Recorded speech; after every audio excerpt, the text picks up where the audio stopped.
في لحظة تلاقي نفسك لوحدك.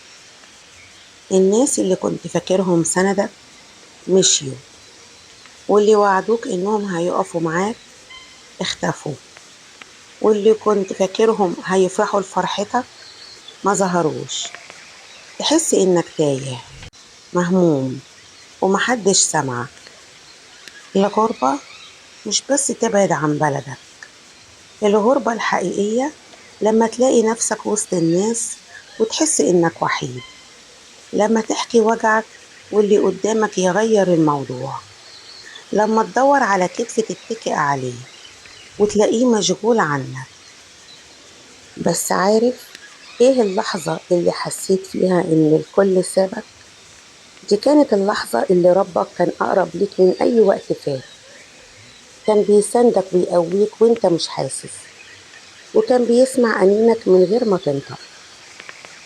النبي صلى الله عليه وسلم في اصعب لحظات حياته في الطائف انضرب واتشتم واتسخر منه، والناس كلها رفضته.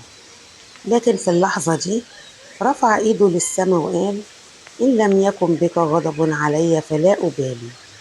الكل رفضه، لكن ربنا كان بيقويه.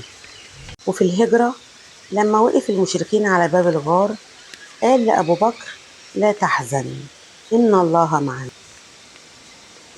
يمكن أنت دلوقتي بتعدي بلحظة زي دي، يمكن بتفتكر إنك لوحدك، لكن الحقيقة إنك محاط برحمة أكبر من كل اللي مشيوا. ربنا اللي خلقك ما بيسيبكش، حتى لو الناس كلها غابت هو معاك، بيدبر بيجبر وبينور لك الطريق. ما تخليش خذلان الناس يكسرك، يمكن ربنا شالهم من طريقك علشان يفتح لك طريق أحلى. لما الكل سابك كان ربنا جنبك، واللي يبقى معاك في الشدة هو اللي يستحق قلبك. لو حسيت في يوم إنك لوحدك ارجع شوف الحلقة دي وتأكد اللي سابك ما كانش خير ليك، لكن اللي فضل معاك هو خيرك كله. تابع نور من مكة، لأن دايما في نور حتى في أحلك اللحظات.